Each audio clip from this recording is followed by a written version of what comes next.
e a nuvem criava uma separação entre o sacerdote e Deus vinha acima da nuvem, porque se o sacerdote estivesse face a face com Deus, ele certamente morreria. A única pessoa na Bíblia Sagrada que nós encontramos que teve um fato, que viu face a face Deus, é Moisés, porque Moisés viu a Deus e foi-lhe imputado como testemunho. E se o sumo sacerdote entrasse em pecado, quando a glória de Deus descesse no lugar santíssimo, ele poderia morrer. Em alguns momentos, quando a glória de Deus descia, como é que eles faziam? Havia um momento que ele já não conseguia mais ficar de pé. Então os seus pés ficavam trêmulos e os sinos começavam a tocar entre os seus pés. E os sacerdotes que estavam no lugar santo percebiam que ele já não consegue mais andar. Se o sino parasse de tocar, significa que estava trêmulo, agora caiu no chão, então eles puxavam a corda, porque eles estavam proibidos de entrar lá, porque ele caiu, está incauto, não consegue se mover. E aquele lugar era sagrado, que poderia ser movido. Ora bem, entre a divisão do lugar santo e o lugar santo dos santos, havia uma cortina. Essa cortina era chamada de véu. Não havia uma parede sólida que dividia o lugar santo do lugar santo dos santos. Então, nós estamos no átrio, e dentro do átrio temos uma casa que se chama santuário, e dentro do santuário temos o Santo dos Santos. Mas lá dentro do santuário, a única divisão que se impõe entre o lugar santo e o lugar santíssimo é um véu. Então nós temos pelo menos aí nos santuários alguns mistérios que separam o povo de uma realidade gloriosa. Primeiro, nós temos a nuvem que separa os sacerdotes do lugar santo para o lugar santo dos santos, aonde se move a glória de Deus. E para quem já está no lugar santíssimo, primeiro nós temos, deixa eu explicar de novo. Nós temos o véu que separa o lugar santo do lugar santíssimo.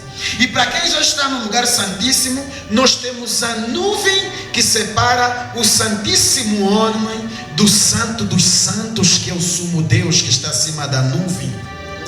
E esse templo, ele foi o modelo de todos os outros templos que foram criados, que foram construídos, mesmo 400 mil anos depois, milhares de anos depois que se passaram.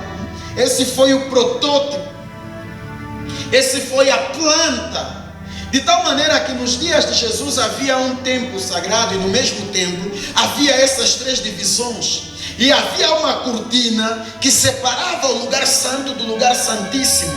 Mas aquela cortina, historicamente, depois de milhares de anos se passarem, um dia está um homem pendurado na cruz, o seu nome é Yeshua, ele é judeu. São 3 da tarde e os soldados estão lá embaixo a assistir a sua crucificação. Quando de repente ele olhou para o céu e gritou: Deus meu, por que me desamparaste? Quando depois naquela mesma cruz ele gritou: Tetelestai. Essa palavra tetelestai era uma palavra que os empresários, comerciantes de escravos usavam. Quando eu vendesse o meu escravo e ele tivesse um outro senhor, ele tinha que ter uma placa nele onde estava escrito tetelestai. Significa que se ele foi vendido, deixou de ser escravo e passou a ser mordomo, ele levava uma placa onde está escrito tetelestai, está consumado, significa a minha escravidão acabou. Quando Jesus Cristo está lá na cruz do Calvário, ele declara essa palavra tetelestai. Quando ele declara tetelestai, a Bíblia diz que o sol ergueu os seus braços e com seus braços escondeu do seu rosto a luz para que a terra se escurecesse. O que eu estou a dizer? Eu estou a dizer que o sol perdeu a sua luz, os firmamentos da terra se abalaram, a terra tremeu, as sepulturas se abriram, e no templo, lugar sagrado, naquele momento quando tudo isso aconteceu, todos os sacerdotes foram a correr no templo para fazer as orações, porque às 15 da tarde Se os irmãos prestarem atenção em Atos dos Apóstolos, quando Paulo e Silas estavam a subir no templo para orar, foi às 3 da tarde. Às 3 da tarde era a tradicional hora em que ia se fazer oração de adoração, orações que subiam como incenso agradável a Deus. E os sacerdotes estavam no templo. De repente, eles que nunca viram, eles estão desse lado e daquele lado, aqui tem o véu, e daquele lado lá tem o sumo sacerdote. Só poderia ter o sumo sacerdote, mas tem o altar do holocausto. E quando eles estão às 3 da tarde a orar, a fazer as suas orações, de repente eles sentem o chão começa a tremer, mas eles permanecem firmes. Vamos continuar a orar. Eles continuam a orar. Quando Jesus Cristo lá na cruz declara Tetelestai, o véu do templo se rasgou ao meio, de cima a baixo. Os sacerdotes pararam de orar e olharam para o véu que se rasgou no templo. O véu se rasgou por quê? Porque Jesus Cristo disse Tetelestai, está consumado. Sabe por que o véu se rasgou? A palavra de Jesus, quando ele declarou Tetelestai, está consumado, entregou seu espírito a Deus e morreu. Quando ele declarou Tetelestai, está consumado, naquele mesmo momento ele pegou o cordão da liberdade e meteu no nosso pescoço.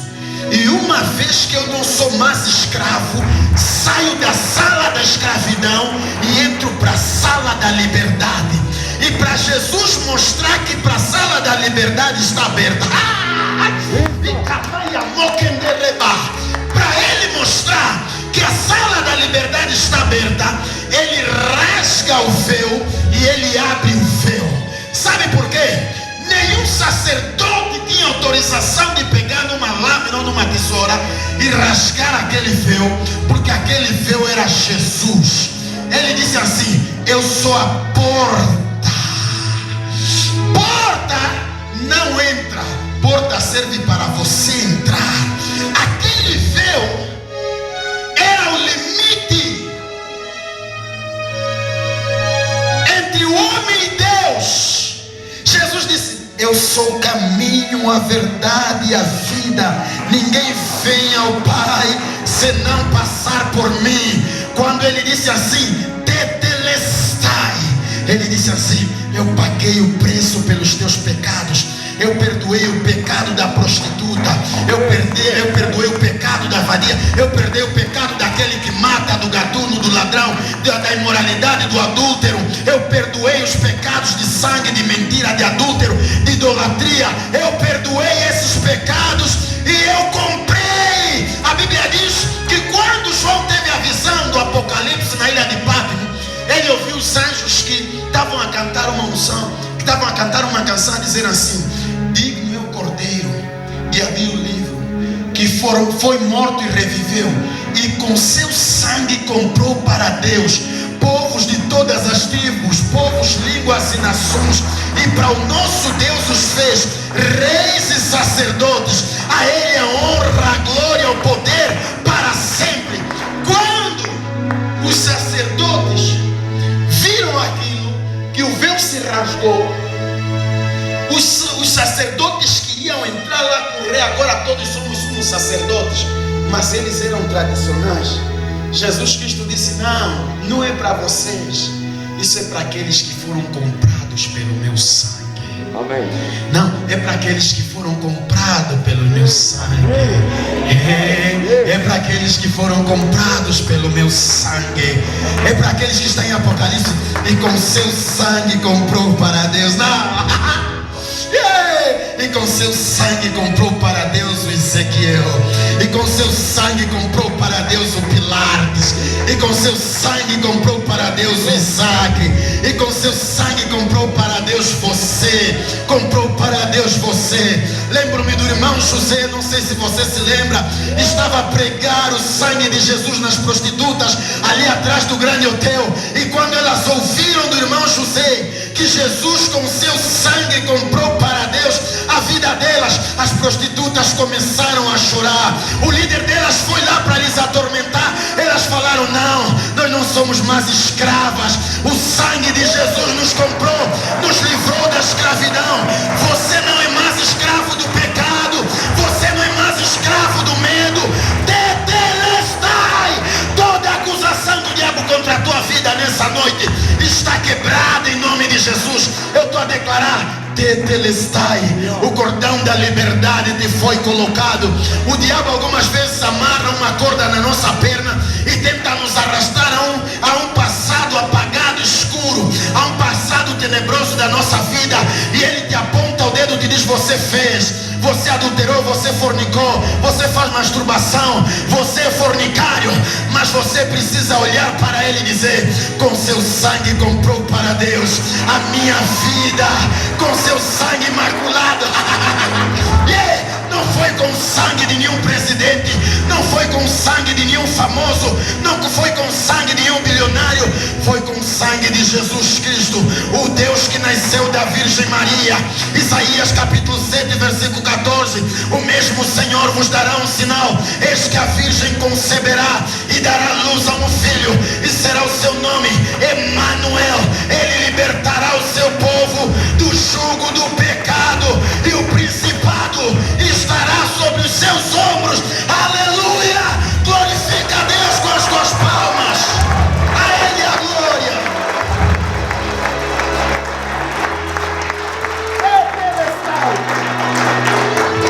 Tetelestai. Yeshua, meu amado, que me perdoa toda hora. As misericórdias do Senhor se renovam a cada manhã. Yeshua, é por isso que nós cantamos Yeshua.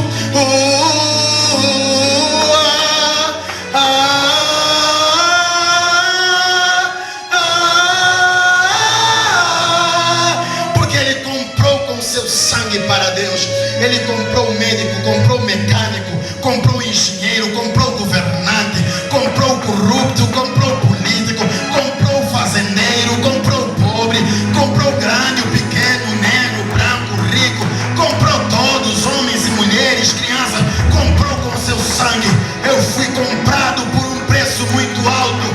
O sangue do Deus que desceu as escadas dos céus, desceu a esse mundo de pecado. Foi o preço que Ele pagou pelos meus pecados. Eu não sou mais escravo. Ele pagou um preço alto pela tua vida. Você nunca mais vai ser escravo. E não viva como escravo. O escravo dá costas ao seu senhor para controlar, mas o filho chega perto do pai e o abraça. O escravo não se assenta à mesa, mas o filho se assenta à mesa. O escravo não tem direitos, só tem deveres, mas o filho tem direito. Pode chegar e dizer: papai, da minha parte, da minha herança. O escravo tem um preço, o filho não tem nenhum preço. O escravo tem um valor, o filho não tem valor. O seu valor é inestimável. O filho é tudo. E agora a Bíblia diz assim no livro de João capítulo 1, versículo 12: pois a todos quanto receberam e creram no seu nome, deu-lhes o poder de serem feitos filhos de Deus. Você é filho de Deus. O propósito de entrar no lugar santíssimo não era apenas ter um encontro ou estar no lugar santíssimo. Não. O propósito de estar no lugar santíssimo era ter um encontro com Deus. O livro de Isaías capítulo 59, versículo 2 diz que: mas os vossos pecados causam separação entre vós e Deus. Quando Jesus Cristo rasgou o véu de cima a baixo, significava, Jesus estava a dizer que está a rasgar sou eu, não é o Anás, não é o Caifás, não é ninguém, é eu. Porque se o Anás fosse lá, ele é baixinho, ia começar a rasgar de baixo e o rasgo ia subir para cima. Mas como quem tem poder de rasgar é só aquele que está em cima, ele rasgou de cima a baixo. Ele mostrou que era ele, rasgou. Jesus Cristo pagou o preço pelos teus pecados, porque a Bíblia diz que os nossos pecados causam separação entre nós e Deus. Jesus Cristo veio remover o pecado que nos separava de Deus. A Bíblia diz que Ele se fez pecado para morrer por nós. Ele, o santo, se fez pecado, o justo se fez injusto. Isaías 53, verdadeiramente Ele tomou sobre si as nossas enfermidades, as nossas dores levou sobre si. O castigo que nos traz a paz estava sobre Ele, pelas suas pisaduras fomos sarados. Todos nós o reputávamos por aflito, ferido de Deus e oprimido, mas Ele foi transpassado pelas nossas, moído pelas nossas iniquidades, pelas nossas dores. Ele entrou no lugar santíssimo. Escuta aqui, meu irmão, Deus quer te levar para uma atmosfera de glória, e nunca coloca empecilho na tua vida por causa dos teus pecados. Pecado é lixo. Lixo é para ficar no contentor, não é para ficar no teu coração. Você é um santo homem de Deus. Você tem o direito hoje de entrar no Santo dos Santos e ter uma experiência com a glória de Deus. O propósito do sacerdote não era entrar só no lugar santo dos santos. O lugar santo dos santos não teria nenhuma relevância se não fosse o que acontece lá. O que acontece lá? É a glória de Deus que descia lá, o próprio Deus. Qualquer lugar pode se tornar um lugar santíssimo, desde que Deus desce naquele lugar. Então, o propósito, quando o véu se rasgou, não é só entrar, é ter uma experiência com a glória de Deus. Primeiro passo para ter uma experiência: o véu se rasgou, além do véu. As experiências com a glória de Deus são além do véu. Jesus Cristo já nos transportou para além do véu. Mas depois, o nosso propósito é o próprio Deus, porque o céu é Deus. Alguém disse assim: se no céu não tiver Deus, eu não quero estar lá. Aonde Deus estiver, eu quero estar, porque para mim a coisa mais importante do céu, tem tanta coisa linda. Eu quero encontrar Jesus. Eu quero ser apresentado a Deus. A Bíblia, como diz no livro de Mateus 24, Ele nos apresentará ao Pai. Ele vai chegar e vai dizer: Pai, vou começar a apresentar? Apresenta. Pai, esse aqui é o Isaac, teu filho, meu servo.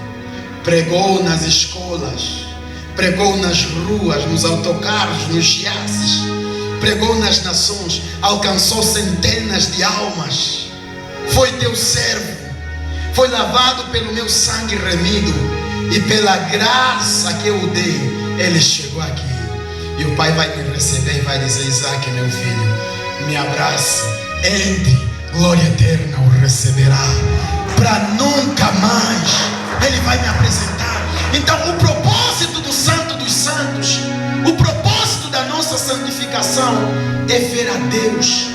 Porque no livro de Hebreus capítulo 12, versículo 14 diz assim: buscai a paz e a santificação, sem a qual ninguém verá o quê?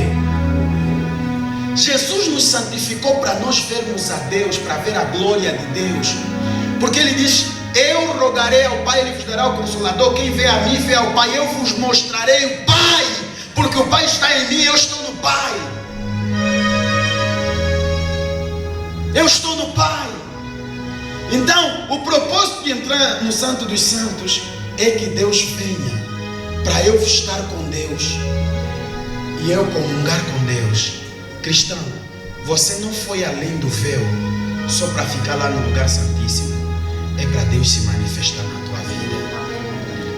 É para a divindade de Deus se manifestar na tua vida. Se você já é cristão, você já está além do véu. Mas além do véu tem mais um propósito.